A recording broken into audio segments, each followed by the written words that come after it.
Everyone, mayambu khurumjari aina ngasina puduna laklibasi aigi imana takpiba imagi Khuthong Aloo sok nga macha to aina ngasigi imagi recipe asi aina thonabagi damakta aina nga macha khara laure asiga leidiba nga macha se 350 gram mukni half kilo da aduga 150 gram hadi 150 gram di yaithokre aduna Aloo sok kaujina nga singse aina fajana sumai tawdana maku koe aduga Aloo mapum ani khak aina pressure cooker da siti putuk lagane sida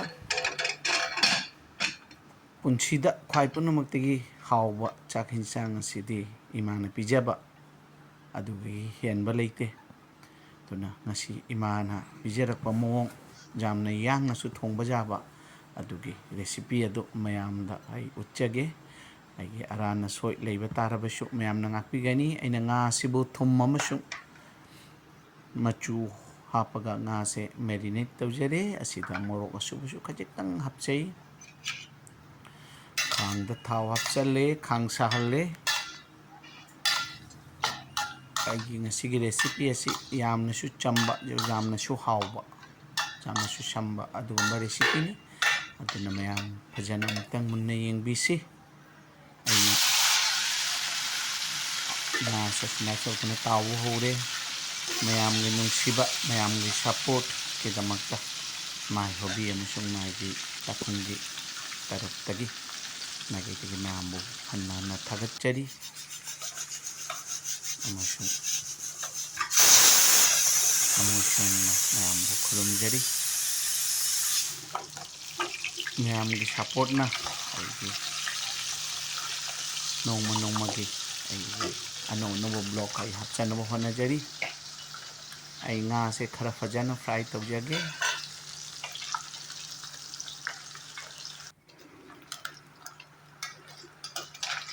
karigino haibada aibo pokpiba aigi ipabung aigi baji nga deep fry tawdrabadi magti leikidre to nga se fajana deep fry tawdrabadi nga se chate aduna hapso munna deep fry tawjari nga se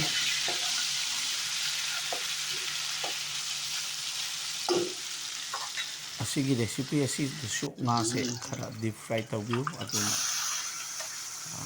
hawbe hengani maki aigi aina thongliba Aloo sok nga macha haribose adugana chunaba hele ai pressure cooker da siti ama hena kam ga aduga siti se jese thadok chare Aloo sisu mulle ai Aloo singse patra amada lokthok charaga aina Aloo singsi gi maku singsi khoktok charagani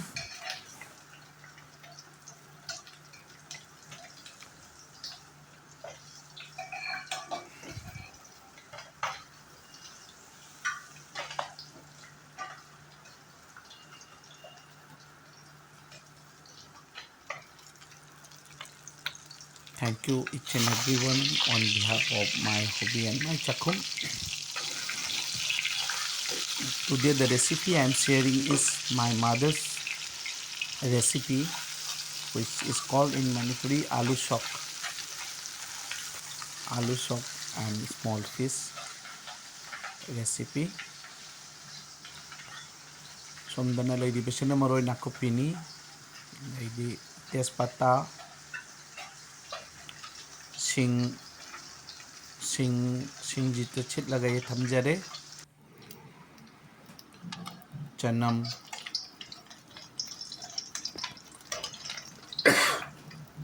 asumai tawnai thamjare, nga su ngauba mulle loire ai hojik sok tawbagi matam jaure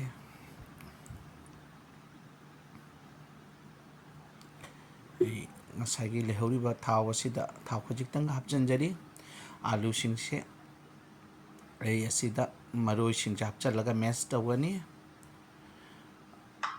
to Aloo ahobada ina machu hapchanjare ꯃꯊꯪꯗ ꯃꯣꯔꯣꯛ ꯑꯁꯨꯕ ꯍꯥꯞꯆꯟꯖꯔꯦ.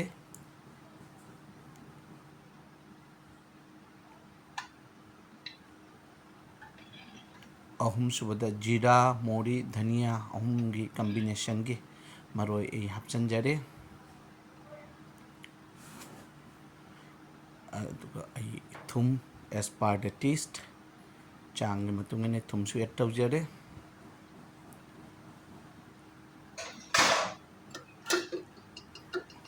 Glass ꯑꯁꯤꯅ ꯑꯩ ꯐꯖꯅ ꯅꯣꯏꯈꯥꯏꯖꯔꯦ.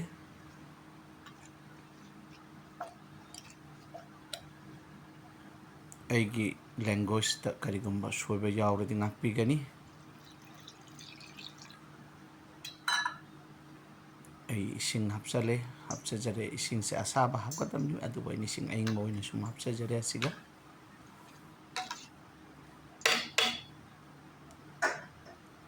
ꯃꯑꯣꯡ ꯑꯁꯨꯝꯅ ꯑꯥꯂꯨ ꯁꯣꯛ ꯇꯧꯅꯕꯒꯤ ꯑꯥꯂꯨꯒ ꯃꯔꯣꯏꯁꯤꯡꯒꯁꯦ ꯑꯩ ꯍꯥꯞꯆꯔꯦ. ꯑꯩ ꯑꯍꯧꯕꯗ ꯑꯁꯤꯒ ꯑꯩꯅ ꯄꯥꯏꯔꯤꯕꯁꯦ ꯐꯦꯅꯨꯒ꯭ꯔꯤꯛ ꯁꯤꯠ, ꯃꯦꯊꯤꯅ ꯍꯥꯟꯅ ꯌꯩꯒꯅꯤ, ꯃꯦꯊꯤ ꯃꯔꯨ ꯈꯔ.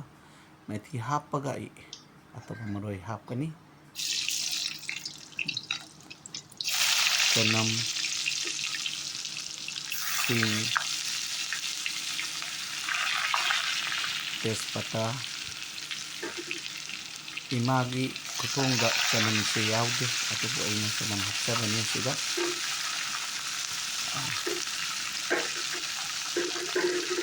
ꯍꯥꯞꯄꯤꯕꯁꯦ ꯍꯧꯖꯤꯛ ꯃꯔꯣꯏ ꯅꯥꯀꯨꯞꯄꯤ,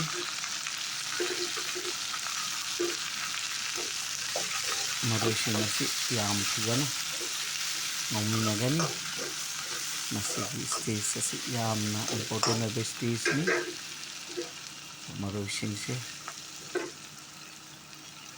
ꯃꯔꯣꯏ ꯅꯥꯀꯨꯞꯄꯤꯅꯆꯤꯡꯕ ꯌꯥꯔꯦ ꯍꯥꯏꯕ ꯃꯇꯝꯁꯤꯗ ꯑꯩ ꯃꯣꯔꯣꯛ ꯇꯪꯈꯥꯏ ꯍꯥꯞꯆꯤꯟꯖꯔꯦ.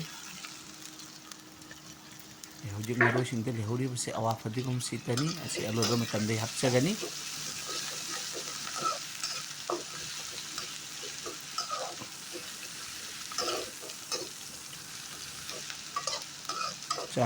ꯌꯦꯟꯁꯥꯡꯒꯤ ꯄꯨꯝꯅꯃꯛꯇ ꯍꯥꯎꯕ ꯃꯇꯝ ꯑꯁꯤꯗꯤ ꯇꯔꯀꯥ ꯇꯧꯕꯒꯤ ꯃꯇꯝ, ꯍꯥꯏꯕꯗꯤ ꯃꯌꯥꯝꯁꯦ ꯁꯨꯃꯥꯏꯅ ꯇꯧꯅ ꯉꯧꯃꯤꯟꯅꯔꯤꯕ ꯃꯇꯝ ꯑꯁꯤꯅꯤ ꯌꯥꯝꯅ ꯐꯖꯅ ꯇꯧꯕꯒꯤ ꯃꯊꯛꯇ ꯑꯗꯨꯅ ꯇꯥꯛꯄꯤꯔꯛꯏ꯫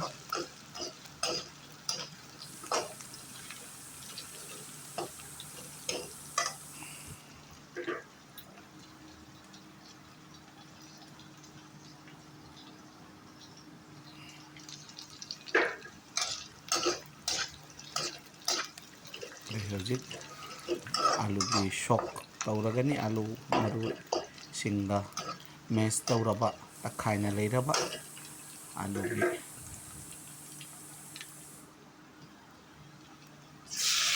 ꯁꯨꯃꯥꯏꯅ ꯇꯧꯅ ꯍꯥꯞꯆꯤꯟꯖꯔꯤ.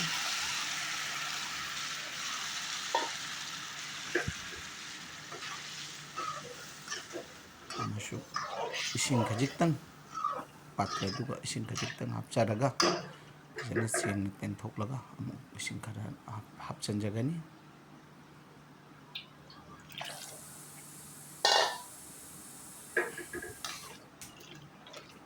ꯌꯥꯝꯅ ꯅꯨꯡꯁꯤꯕ ꯃꯅꯝ ꯐꯨꯗꯣꯔꯛꯂꯤ ꯃꯌꯥꯝ. ꯑꯩ ꯉꯥꯏꯍꯥꯛ ꯃꯈꯨꯝ ꯀꯨꯞꯁꯜꯂꯒ ꯑꯩ ꯐꯨꯠꯆꯒꯅꯤ.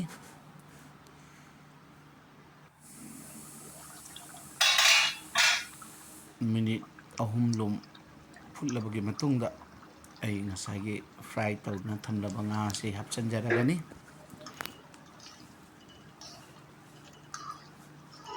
ꯃꯌꯥꯝ ꯑꯁꯨꯝ ꯌꯦꯡꯕꯤꯌꯨ ঝোলꯁꯦ.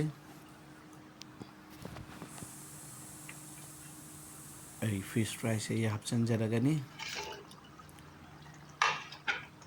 ꯑꯩꯅ ꯉꯁꯤꯒꯤ ꯉꯥ ꯃꯆꯥꯁꯤ ꯐꯖꯅ ꯃꯥꯒꯤ ꯃꯀꯨꯁꯤꯡꯁꯨ ꯐꯖꯅ ꯂꯧꯊꯣꯛꯂꯒ ꯐꯖꯅ ꯁꯦꯝꯂꯒ ꯐ꯭ꯔꯥꯏ ꯇꯧꯕ ꯉꯥ ꯃꯆꯥꯅꯤ.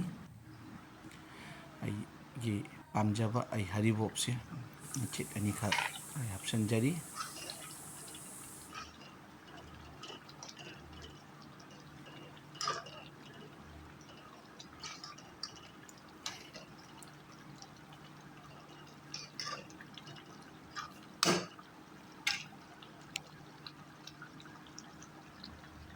ꯃꯆꯨꯒꯤꯗꯃꯛꯇ Kashmiri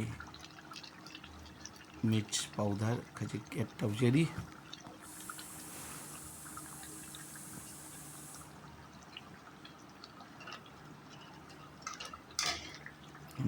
लोनना गरम मसाला पाउडर खजिक हापचगनी which is optional अगी अहनबा एड तौजबनी